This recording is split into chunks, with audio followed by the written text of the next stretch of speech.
Bismillahirrahmanirrahim. Assalamualaikum warahmatullahi wabarakatuh. Alhamdulillahi rabbil alamin, wal aqibatu lil muttaqin, wala udwana illa 'alal zalimin. Wa asyhadu an la ilaha illallah wahdahu la syarikalah, waliyul mu'minin. Wa asyhadu anna nabiyyana Muhammadan abduhu wa rasuluhu as-sadiqul amin. Allahumma shalli wa sallim wa barik ala nabiyyina Muhammadin wa ala alihi wa ashabihi ajma'in. Amma ba'du.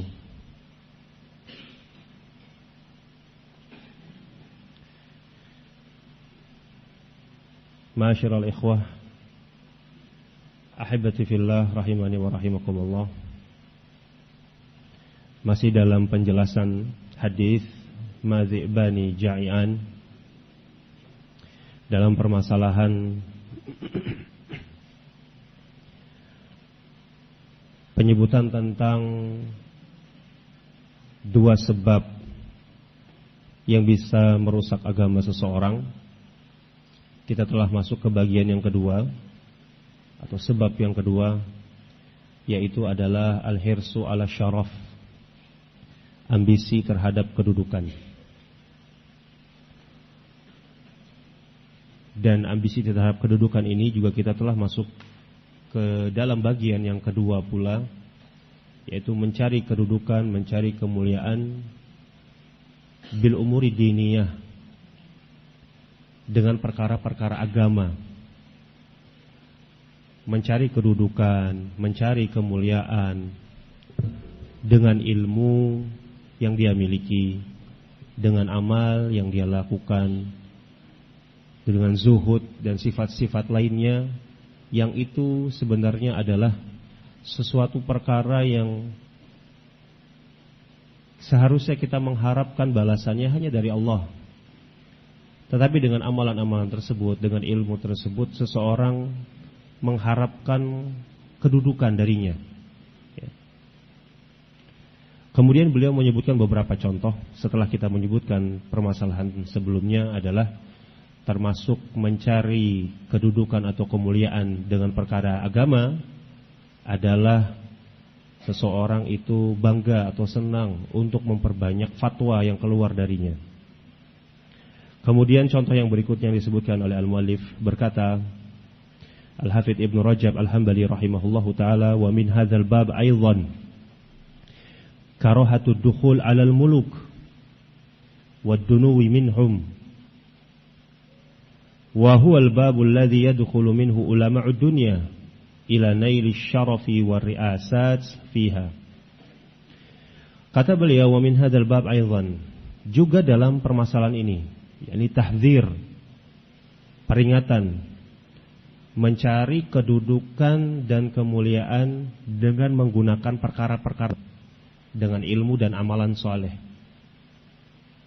Beliau di sini akan membahas panjang lebar tentang dibencinya seorang yang berilmu, seorang alim, ad-dukhul 'alal muluk, 'ala sultan, masuk kepada penguasa.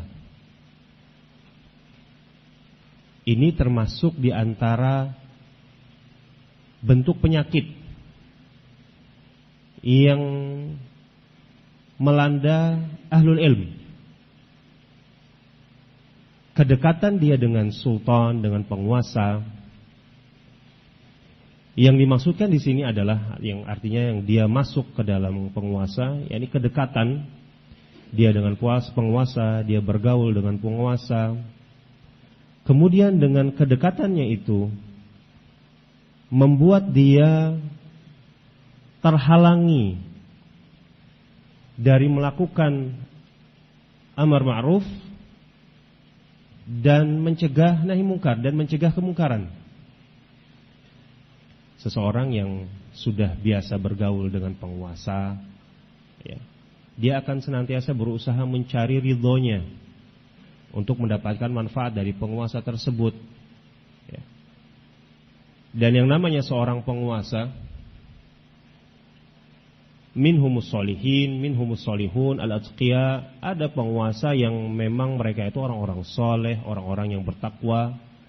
Wa minhum ghairu dzalik, dan ada di antara penguasa yang tidak demikian keadaannya. Apabila dari jenis yang kedua, ini penguasa bukan dari orang-orang yang soleh, orang-orang yang bertakwa, maka dibenci seorang ahlul ilmu, seorang yang berilmu itu untuk dekat dengannya. Karena seorang penguasa itu akan muncul darinya perbuatan-perbuatan kemungkaran. Ya. Kalau dia terlanjur dekat dengan penguasa, susah baginya untuk menasehati, memberikan peringatan, amar ma'ruf dan nahi mungkar, akan susah. Maka para salaf membenci perkara tersebut. Ya. Oleh karena itu, beliau di sini penulis atau Al-Hafidz Ibnu Rajab rahimahullah mengatakan, wa min hadzal babi aidan, termasuk perkara yang dibenci pula dalam permasalahan ini bagi orang yang berilmu, ad-dukhul 'alal muluk wa dunwi minhum, masuk kepada para raja, para penguasa dan dekat dengan mereka. Wa huwal babul ladzi yadkhulu minhu ulama'ud dunya ila naili syaraf wa ri'asat fiha. Inilah pintu yang para ulama dunia. Para ulama dunia ini kiasan bagi orang-orang yang berilmu, tapi tujuannya bukan untuk akhirat, untuk mendapatkan dunia. Inilah pintu yang mereka masuki, para ulama dunia tersebut, melalui pintu-pintu sultan, pintu-pintu penguasa, untuk mendapatkan kemuliaan dan kedudukan. Nah, ma'asyiral ahibbah rahimani wa rahimakumullah, sebelum kita menyebutkan apa hikmah larangan tersebut, dan beliau juga akan menyebutkan dalil-dalil atau asar-asar yang menguatkan perkara ini dibenci, perlu kita mengetahui satu hal. Keadaan manusia di akhir zaman,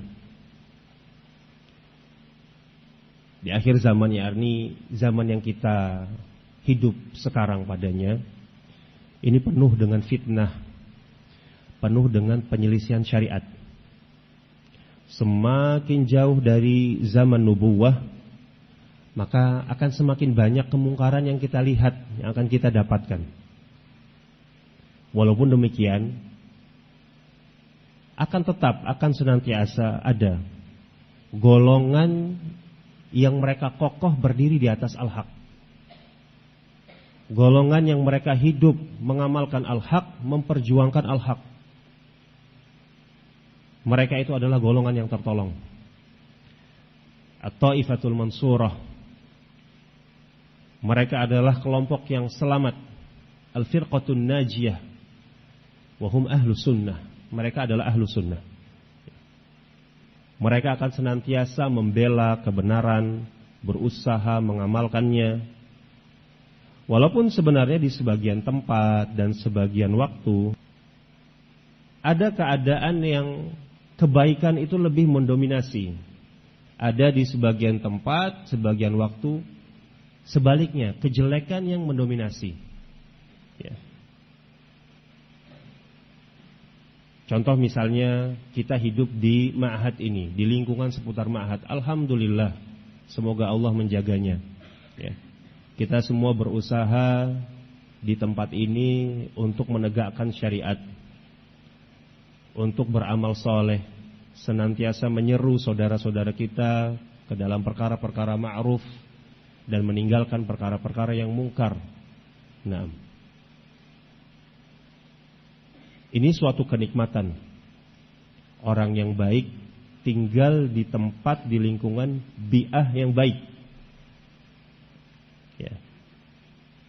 Tetapi ada juga orang yang baik, wa qaddarallahu wa ma syafa'al, belum bisa untuk tinggal bersama orang-orang yang baik atau di tempat yang baik. Dia tinggal di lingkungan yang jelek. Ini perkara yang terjadi. Ya. Manusia itu adalah makhluk sosial. Mau tidak mau, dia akan hidup dengan manusia yang lain, yang bermacam-macam keadaannya. Ya.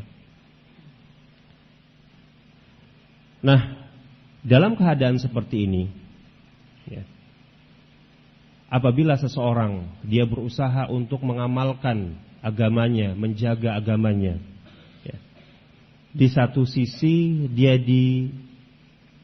dihadapkan dengan keharusan tinggal bersama manusia yang lain, yang belum tentu manusia itu atau lingkungannya baik menurut timbangan syariat. Apa yang dia harus lakukan?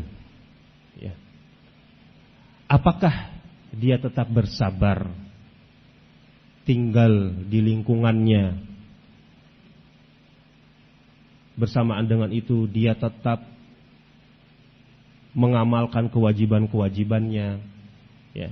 Baik itu kewajiban yang berkaitan dengan dirinya sendiri atau kewajiban yang berkaitan dengan orang lain, ya. Ataukah dia meninggalkan lingkungan tersebut, lari dari fitnah, ya, lari dari kejelekan. Maka di dalam perkara ini, para ulama menyebutkan permasalahan ini.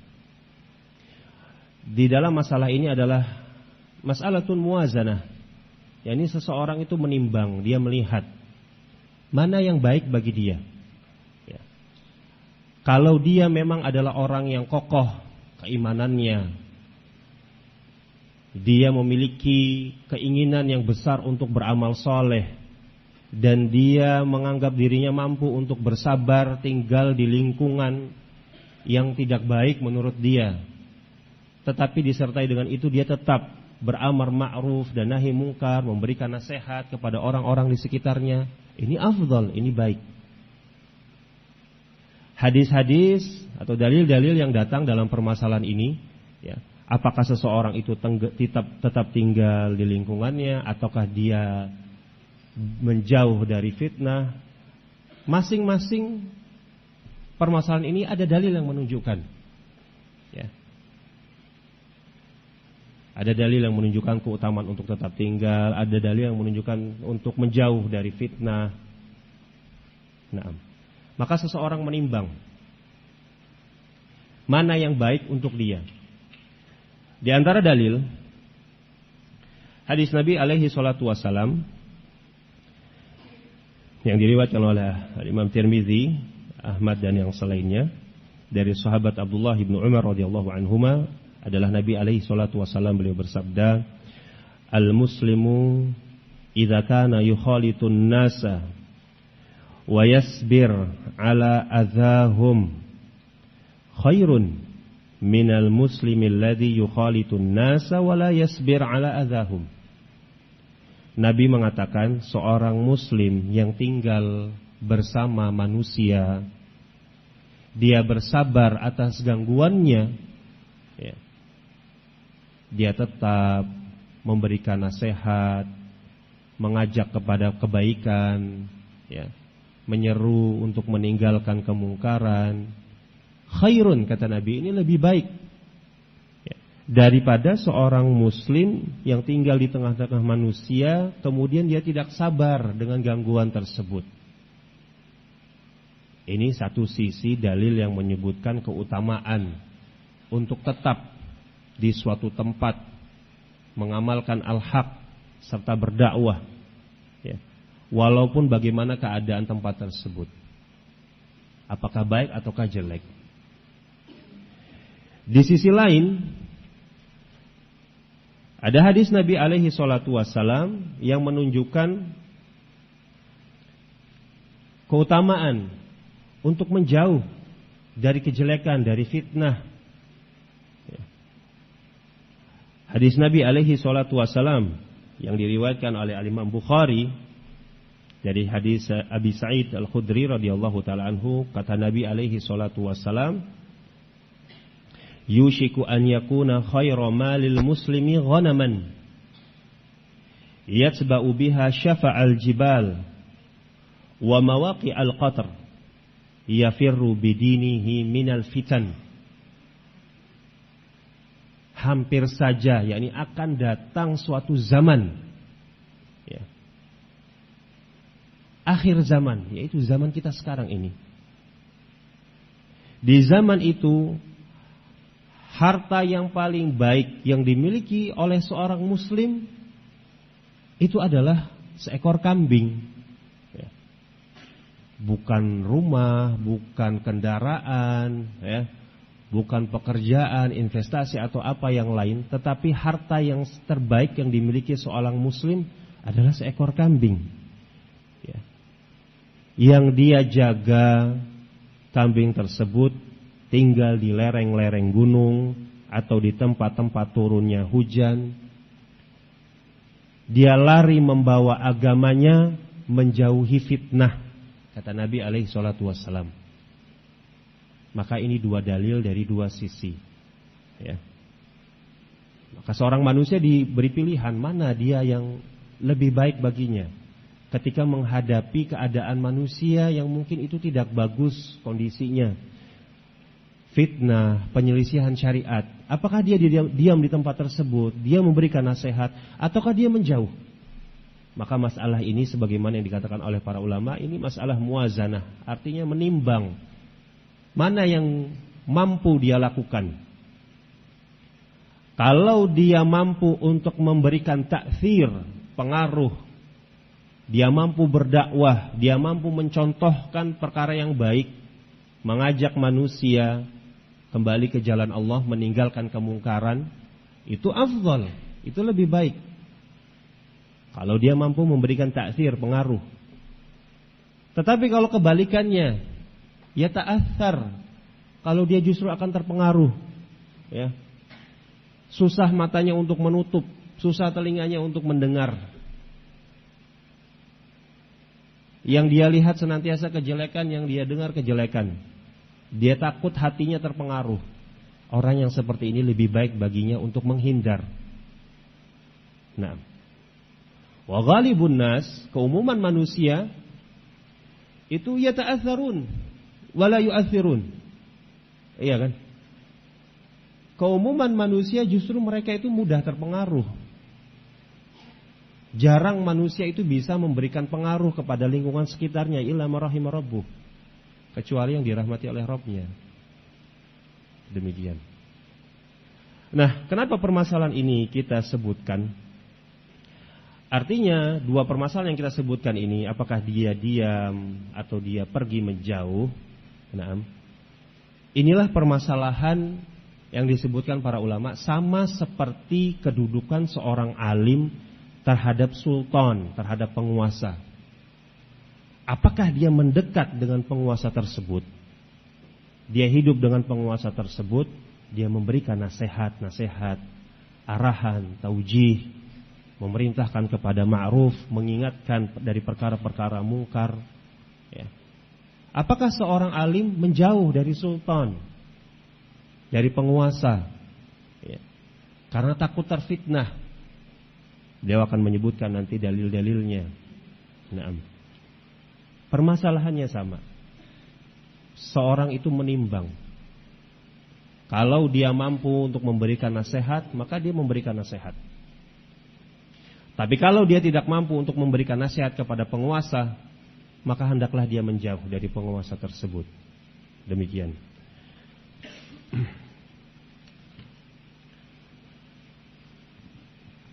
Kemudian beliau menyebutkan dalil-dalilnya. Kenapa sih? Atau apa landasannya seorang yang berilmu itu dibenci untuk dekat dengan penguasa? Di antara dalil atau asar yang beliau sebutkan di sini, berkata Al-Hafidz Ibnu Rajab Al-Hambali rahimahullah, qala wa kharajal Imam Ahmad wa Abu Dawud wa Tirmizi wa Nasa'i min hadits Ibnu Abbas radhiyallahu anhu anin Nabi sallallahu alaihi wasallam. Dikeluarkan oleh Al-Imam Ahmad, Abu Dawud, At-Tirmizi dan An-Nasa'i dari hadis Abdullah bin Abbas radhiyallahu taala anhuma, dari Nabi sallallahu alaihi wasallam, beliau bersabda, "Man sakanal badiyata jafa." Man sakanal badiyata jafa. Wa man ittaba'a as-sayda ghafala atau ghafila. Wa man ata abwabas sultani uftutina. Nabi berkata, barang siapa yang tinggal di al-badiyah, pedalaman, tempat yang jarang dihuni oleh manusia, tinggal di badu, ya, di gunung sendiri atau di sahara, ya, nah, padang pasir sendiri. La yukhalitun nas, dia tidak bergaul dengan manusia. Kata Nabi, barang siapa yang tinggal di badiah, jauh dari pemukiman manusia, jafa, akan keras perangainya. Ya. Karena kenapa? Dia jarang berinteraksi dengan manusia, ya. Dia biasa dengan egonya. Artinya apa yang dia mau ya dia lakukan, tanpa melihat pertimbangan perasaan manusia yang lain. Karena memang gak ada manusia yang hidup di sisinya. Itu akan membuat perangainya keras, ya.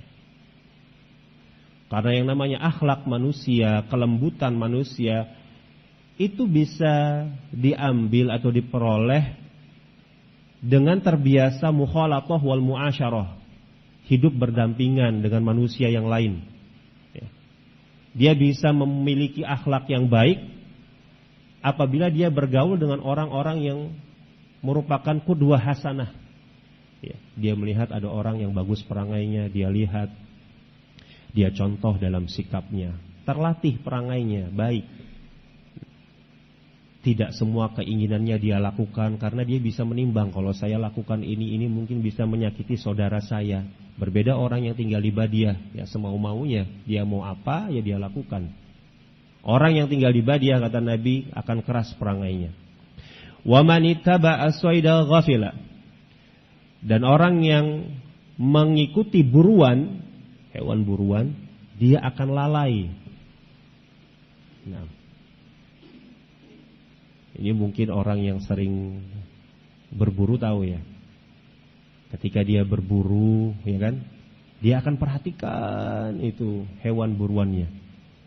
Ya, mungkin dia merayap dari pohon ke pohon, dari semak satu ke semak berikutnya. Dia intai terus sampai dia mendapatkan waktu yang tepat untuk membidik, menembak. Nah, ghafil, dia akan lalai, ya. Minimal dia akan lupa zikir, ya kan? Terlupa dia dari zikirnya, konsentrasi dengan kegiatannya. Nah, bahkan orang-orang yang tidak punya iman, perkara ini akan menyibukkan dia, melantarkan waktu sholat, ya. Jauh dari yang namanya berburu, ya, jauh dari masjid, ya kan? Nah, dari tempat sholat, dia meninggalkan waktu sholat. Nah, waman ata abwabas sultan uftutina, ada huwa syahid. Ini intinya apa yang dikatakan oleh Nabi, barang siapa yang mendatangi pintu-pintu penguasa, dia akan terkena fitnah. Nah, yang berikutnya, qala wa kharaja Ahmad wa Abu Dawud nahwahu min hadits Abi Hurairah an Nabi sallallahu alaihi wasallam. Demikian pula Imam Ahmad, Abu Dawud dan yang atau Imam Ahmad dan Abu Dawud mengeluarkan yang semisalnya, tetapi dari hadis Abu Hurairah dari Nabi sallallahu alaihi wasallam. Wa fi hadithihi, di dalam hadis tersebut disebutkan, wa mazdada ahadun minas sultani dunuwan illa zdada minallahi bu'da. Tidaklah seseorang semakin dekat dengan penguasa kecuali dia akan semakin jauh dari Allah. Orang yang semakin dekat dengan penguasa, dia akan semakin jauh dari Allah Subhanahu wa ta'ala. Naam.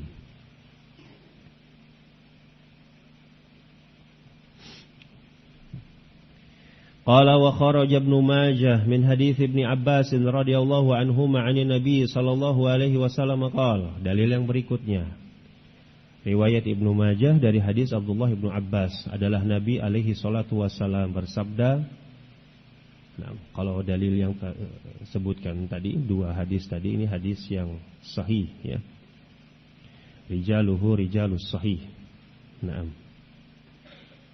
Wallahu a'lam.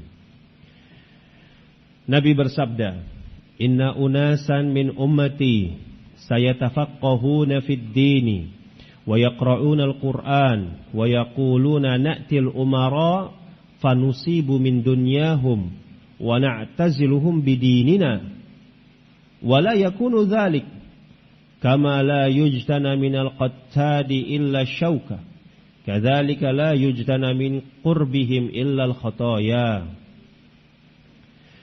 Dikeluarkan oleh Ibnu Majah dari hadis Abdullah Ibnu Abbas adalah Nabi alaihi salatu wasallam, beliau bersabda, inna unasan min ummati, sesungguhnya sekelompok manusia dari umatku, saya tafaqahuna fid din, mereka akan bertafaqquh, memperdalam ilmu agama, wa yaqra'una al-Qur'an, mereka pun akan membaca Al-Qur'an, yakni mempelajari Al-Qur'an, wa yaqulun, akan tetapi mereka berkata, na'til umara, kami akan mendatangi para pemimpin, ya. Fanusibu min dunyahum, sehingga kami mendapatkan bagian dari dunia mereka. Artinya mendekat kepada para pemimpin, para penguasa untuk mendapatkan bagian dunia. Wa na'taziluhum bidinina, tapi mereka berkata, ya, dan kita menjauhi mereka dengan agama kita, ya. Artinya berusaha untuk mendapatkan dunia, tapi juga berusaha untuk mengamankan agamanya, ya.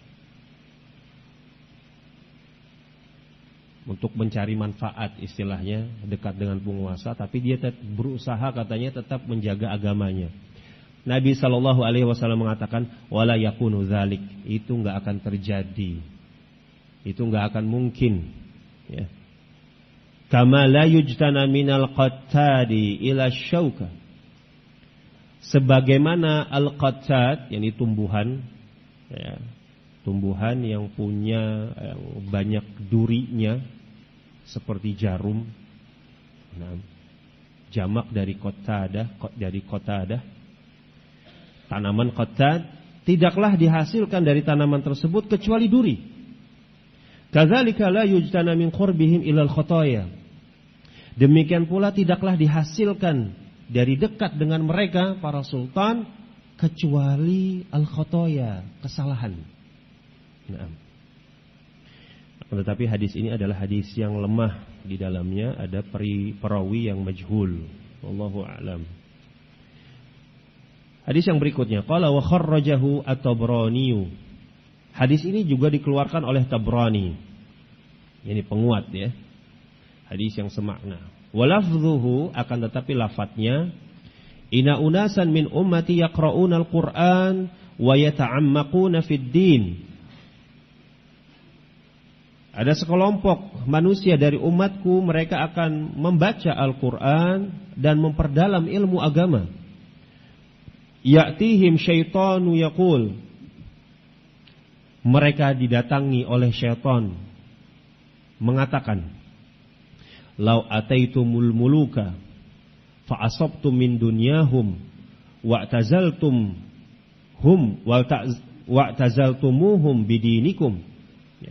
Syaitan mengatakan kepada mereka, coba kalian datangi para penguasa sehingga kalian mendapatkan bagian dari dunianya, dan kalian menjauh, ya, mengamankan diri kalian dan agama kalian. Ala wala yakunu dzalik, ketahuilah itu tidak akan terjadi. Kama la yujtana minal qatadi illa syauka kadzalika la yujtana min qurbihim illa al khataya, sebagaimana tidaklah didapati dari al-qattad itu kecuali duri, demikian pula tidak didapati dengan kedekatan dengan mereka kecuali kesalahan. Nah, hadis yang semakna. Qala wa kharaja Tirmidzi min hadisi Abi Hurairah an Nabi sallallahu alaihi wasallam qala, dalil yang lain yang dikeluarkan oleh Al-Imam Tirmidzi dari Abu Hurairah radhiyallahu anhu dari Nabi sallallahu alaihi wasallam, beliau bersabda, ta'awwazu billahi min jubbil hazan. Naam.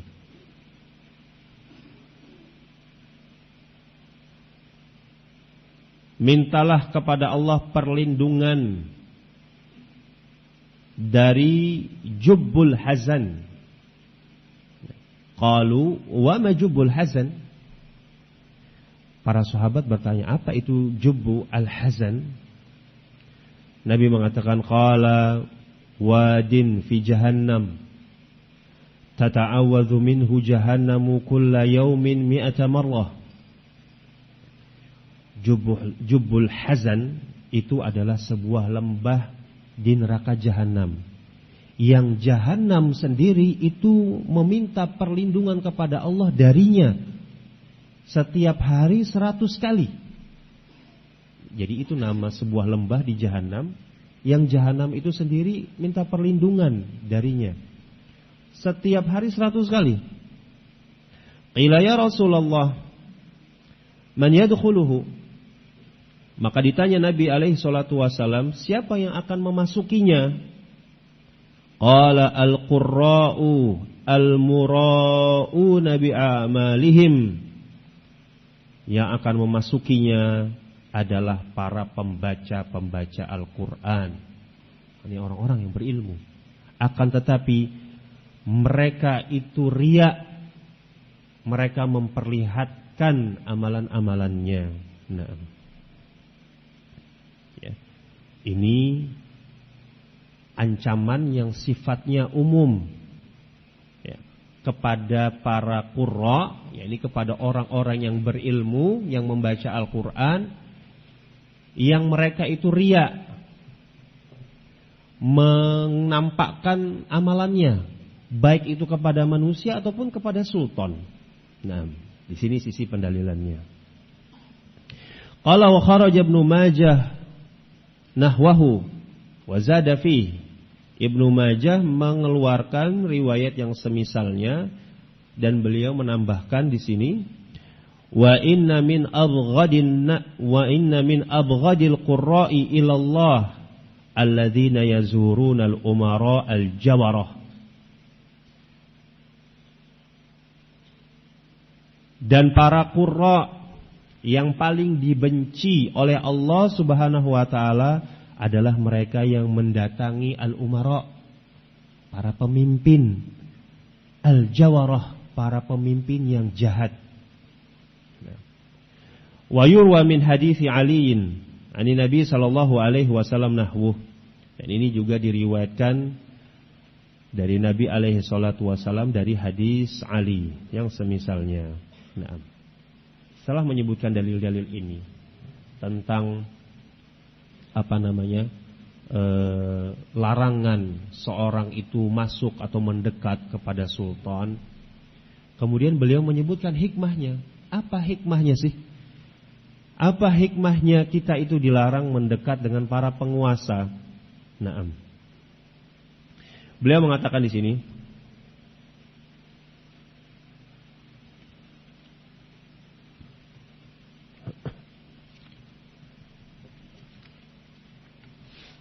qala wa min a'dhami ma yukhsha 'ala man yadkhul 'ala al-muluk adh-dhalamah an yusaddiqahum bikadzibihim wa yu'inahum 'ala dhulmihim walau bisukut 'anil inkari 'alaihim.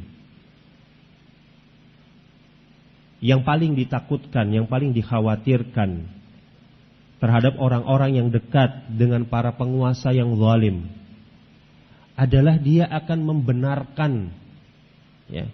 membenarkan mereka dengan kedustaannya. Nah, mereka akan membantunya di atas kezalimannya, walaupun hanya dengan diam, tidak melakukan pengingkaran terhadap mereka. Ini yang dikhawatirkan. Ya. Membenarkan kedustaan para penguasa. Nah, membantu mereka dalam melakukan kezaliman, ya. Diam, tidak melakukan pengingkaran terhadap kemungkaran yang terjadi, ya. Fa inna man yuridu bidukhulihi alaihi musyarafa wa ri'asah wa huwa harisun alaihima la yaqdum 'alal inkar alaihim. Karena orang yang masuk dekat dengan penguasa, yang menginginkan kedudukan, kepemimpinan, dia berambisi dengannya, itu tidak akan bisa mengingkari penguasa tersebut. Ya. Nah, jelas, ya. Dia akan merasa lemah karena terlanjur dekat dengan penguasa tersebut. Dan yang namanya seorang penguasa, seorang amir, seorang khalifah, itu biasanya memiliki dua macam bitonah, ya. Bitonatul umara wal khulafa, kawan dekatnya, orang dekatnya penguasa itu ada dua macam. Ada bitonatu khair, kawan dekat yang baik, ya, orang dekat yang baik, penasehat, ya kan, menasehati penguasa, memberikan arahan kepada mereka, tidak boleh ini tidak baik, ini tidak benar, ini haram, tidak diperbolehkan. Nah, ini bitonah yang baik, pemberi nasihat. Ada bitonatus su, yang kedua, orang dekat yang jelek, ya, membisikkan kejelekan-kejelekan kepada penguasa. Minimalnya dia diam kalau penguasa melakukan kejelekan dan kezaliman, tidak mengingkari. Ini bitonatus su. Nah, kalau seorang penguasa, orang dekatnya adalah jenis yang kedua ini, yang jelek, nah, maka apa yang akan keluar, yang nampak, yang dilakukan oleh seorang penguasa, itu tidak lain adalah kezaliman, kejelekan. Nah, seseorang yang telah terlanjur dekat dengan puasa, dia tidak akan mampu untuk menasehatinya. Karena memang tujuannya dekat dengan penguasa adalah untuk mendapatkan kedudukan. Kalau dia sampai mengingkari penguasa, penguasanya marah, ya, maka dijauhkanlah orang tersebut, tidak mendapatkan apa yang dia inginkan. Nah, ini kejelekan. Di antara hikmah dilarangnya seseorang itu dekat dengan penguasa. Bal rubbama hassana lahum ba'dhu af'alihimul qabihah. Bahkan terkadang dia menganggap bagus sebagian perbuatan jelek para penguasa. Taqarruban ilaihim, dalam rangka untuk mendekatkan diri dengan mereka, ya. Liyahsuna mauqi'uhu 'indahum wa yusa'iduhu 'ala gharadihi, supaya tempat atau posisinya itu aman, semakin baik, ya kan?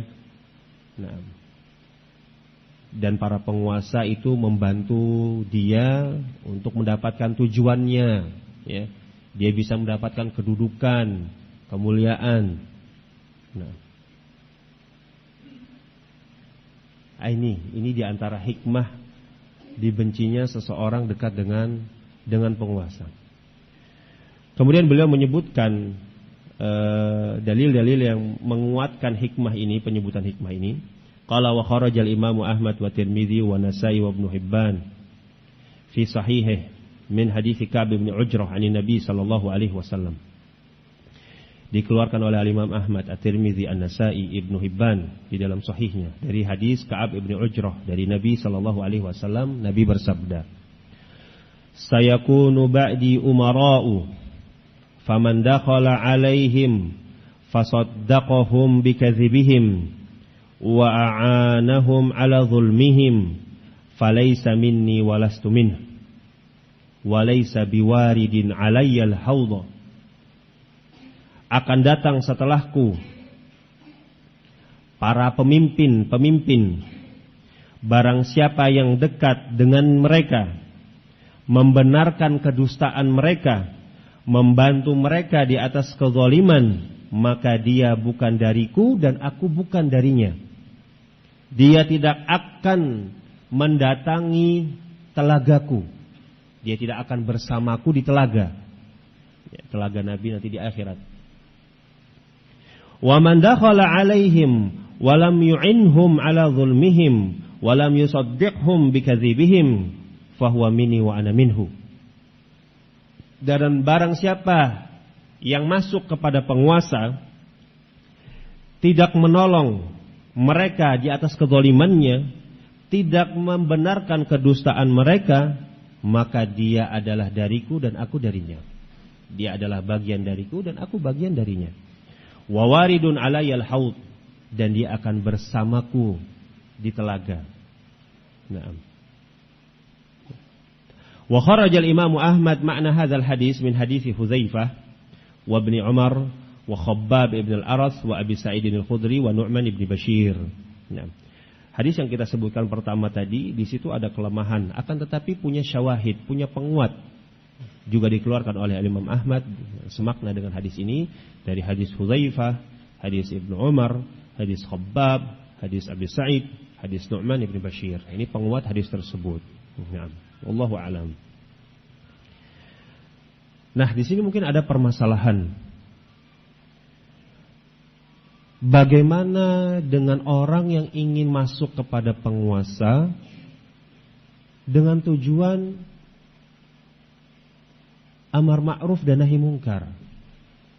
Seorang alim datang kepada penguasa untuk mengajak dia kepada perkara yang ma'ruf dan mencegah penguasa tersebut dari kemungkaran. Apa hukumnya? Nah, permasalahan ad-dukhul 'alal umara yuradu bihi al-amru bil ma'ruf wa nahyu 'anil munkar. Masuk, mendekat, mendatangi penguasa dengan tujuan untuk amar ma'ruf dan nahi mungkar. Apa hukumnya? Nah, terjadi perselisihan di kalangan para ulama. Sebagian membolehkan dan sebagian tetap melarang. Pendapat yang kedua inilah yang akan disebutkan oleh Al-Hafidz Ibnu Rajab. Kita baca. Qala wa qad kana katsirun minas salaf yanhauna 'anid dukhul 'alal muluk liman arada amrahum bil ma'ruf wa nahyahum 'anil munkar aidan. Banyak di antara kalangan para salaf yang mereka juga tetap melarang seseorang itu dekat dengan penguasa walaupun tujuannya amar ma'ruf nahi mungkar. Walaupun tujuannya itu, ya. Qala wa mimman naha an dzalika Umar ibn Abdul Aziz wa Ibnu Mubarak wa Tsawri wa ghairuhum min al-a'immah. Di antara yang melarang adalah Umar ibn Abdul Aziz, Abdullah ibn Mubarak, Sufyan ats-Tsawri dan yang selainnya dari kalangan para a'immah rahimahumullah jami'an. Nah, ini semuanya tujuannya adalah untuk al-ihtiyat, untuk berhati-hati, ya. Mura'atan niyah, menjaga niat. Terkadang ada orang yang niatnya datang masuk kepada para pemimpin untuk amar ma'ruf nahi mungkar, summa tataqallab, kemudian niatnya itu berbalik, ya. Kita tidak tahu. Nah, bisa saja niat itu menjadi berubah. Maka untuk menghindari perkara tersebut, sebagian para salaf melarangnya, tetap melarangnya. Ya. Wa qala Ibnu Mubarak rahimahullah, laisal amiru nahiyu indana man dakhala alaihim fa amarahum wa nahahum. Innamal amiru an-nahiyu man i'tazalahum. Disebutkan oleh Ibnu Abi Hatim di dalam kitab Jarh wa Ta'dil dari Abdullah ibn Mubarak.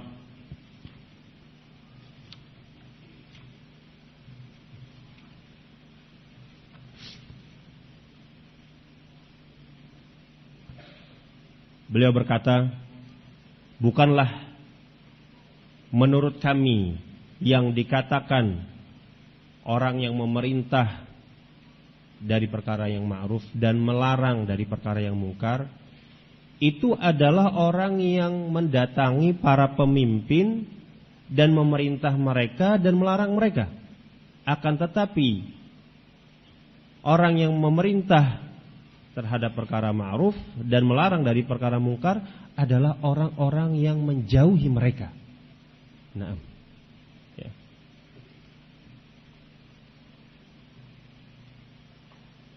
Syekh Ibnu Baz pernah ditanya, lantas bagaimana, ya, seorang yang berilmu, seorang talibul ilmi misalnya, atau seorang alim ingin menasihati para ulama atau para umara.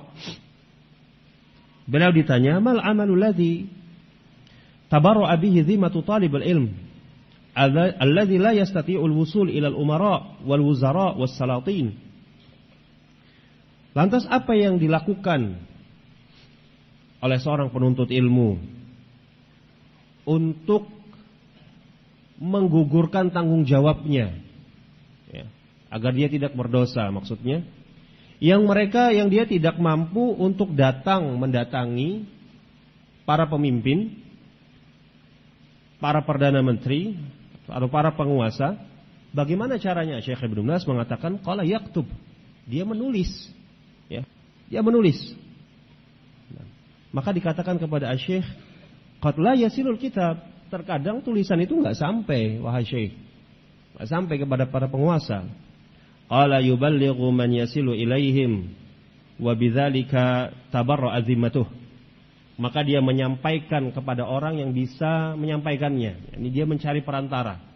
Dengan demikian telah gugurlah tanggung jawabnya. Nah, artinya dia tetap berusaha, ya, menasihati para penguasa dengan tulisan, misalnya disampaikan kepada para penguasa. Nah, tidak secara langsung datang duduk dekat dengan penguasa. Nah, apa sebabnya? Disebutkan di sini. Qala Syekh, qala Al-Hafidz Ibnu Rajab, wa sababu hadza ma yukhsha min fitnati dukhul alaihim. Sebabnya, kenapa mereka para salaf melarang untuk datang mendekat kepada para penguasa adalah dikhawatirkan, ditakutkan mereka akan terfitnah. Fa inna nafsa qad takhayyala lil insani idza kana ba'idan anhu annahu ya'muruhum wa yanhahum wa yaghlid alaihim.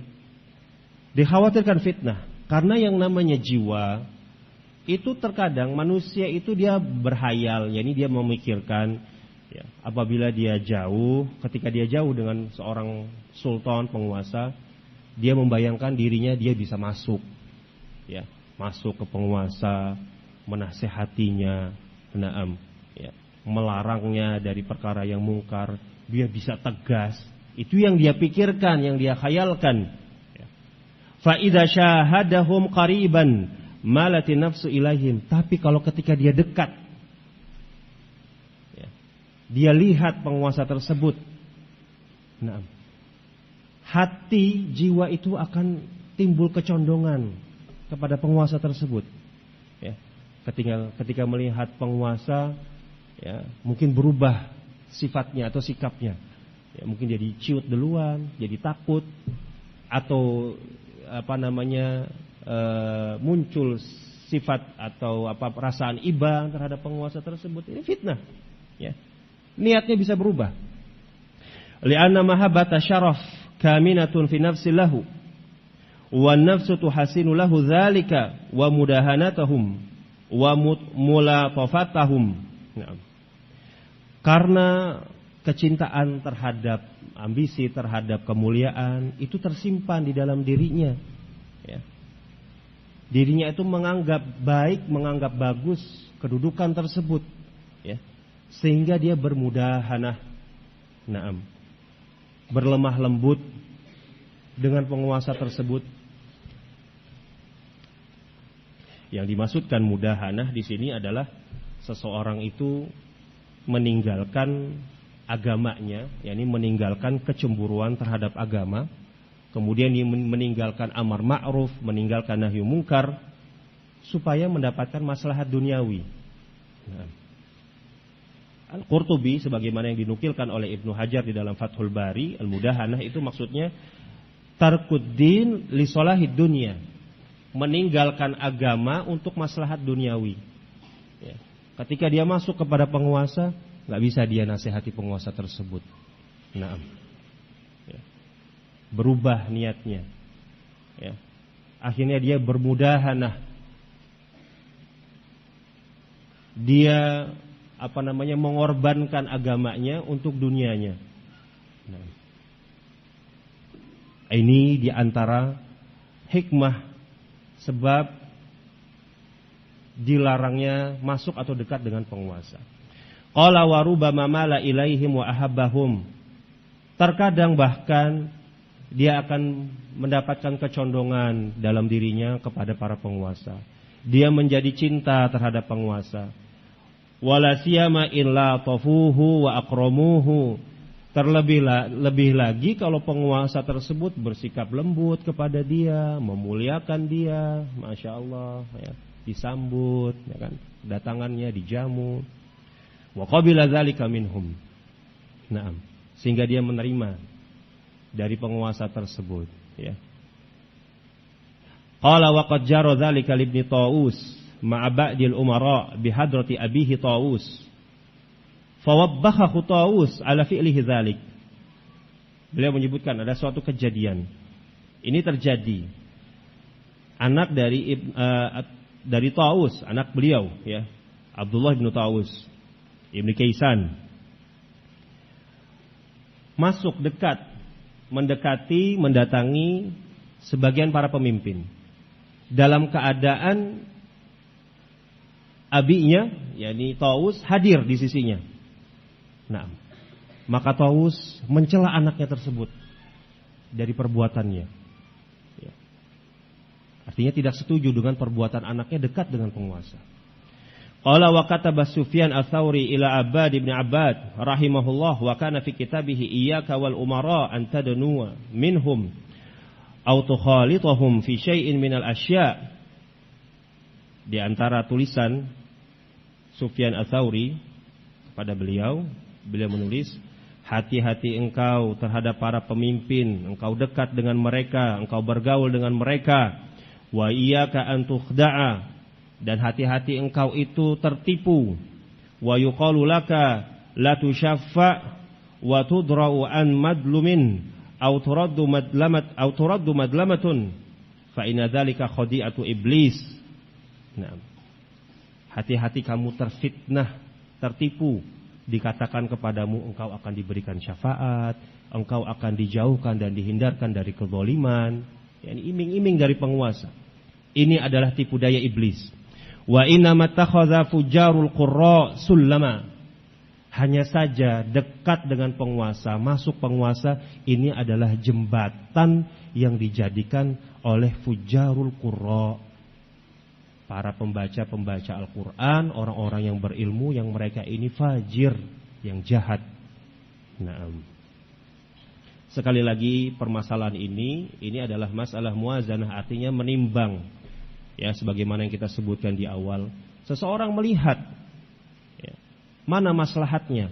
Apabila dia mendapati dirinya bisa untuk menegakkan amar ma'ruf, bisa untuk mencegah dari kemungkaran, dia menasihati penguasa, maka itu adalah amalan yang besar, ya. Bahkan itu sebuah jihad. Akan tetapi kalau dia mengkhawatirkan dirinya, niatnya bisa berubah, ya, maka hendaknya dia menjauhi dari perkara tersebut. Wal afwu minkum 'alal italah. Mungkin ini yang bisa kita sampaikan. Kurang lebihnya kami mohon dimaafkan. Wa akhiru da'wana alhamdulillahi rabbil alamin. Waffaqallahul jami'. Tafaddalu barakallahu fikum. Assalamualaikum warahmatullahi wabarakatuh.